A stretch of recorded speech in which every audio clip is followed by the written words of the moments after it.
Prosím vás pekne, odkiaľ sú títo ľudia? Z ktorej planéty, z ktorej galaxie prišli? Oni nespomínajú biedu tohto národa. Oni nespomínajú hroznú mizériu, ktorý tento národ žije. Oni nespomínajú tú beznádej, v ktorom tento národ žije.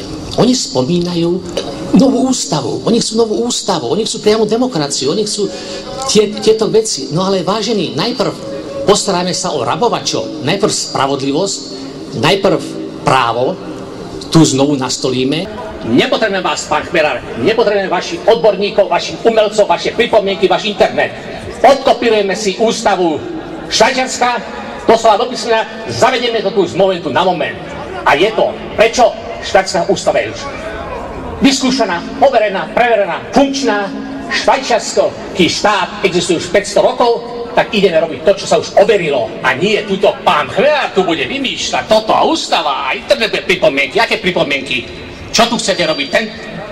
Tento sprostý národ má niečo pripomienkovať? Keď Židia, inteligentný národ, Izraeli ešte do dnešného dňa nemá ústavu a toto chce spraviť pán Chmelár, aby tu sa to naťahovalo a títo hajzli tu sa nám smiali do tváre. Nebudú sa nám smiať do tváre títo hajzli. Títo hajzli budú baliť kufre. Nebudeme žiadne petície týmto hajzlom dávať. Im oznámime, balte kufre, neste odtiaľto, bum! Bal kufre, neste odtiaľto, bum! Presne ako Čaučesku. Žiadne petície, ako pán Chmelár navrhuje petície. Hodo, pán Chmelár. Ty hajzel, bal kufre, máš 2 hodiny. Nie si tu? Bum, bum, bum. Mŕtvoly, krv, šťáka, sračka pred parlamentom. Medzi tým všetci rabovači sú už potom, už sa budú mať dobré. Ľudia tu vymrú, tu bude len 1 milión Slovenska a my stále ešte budeme pracovať na ústave.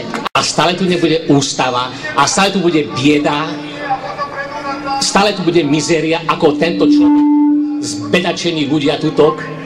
Oni umrú od hladu, ako tento človek už umiera od hladu, bezdomovec, nemá kde bývať, nemá teplo, má zimu, hlad, biede, mizérie, beznádeje žije.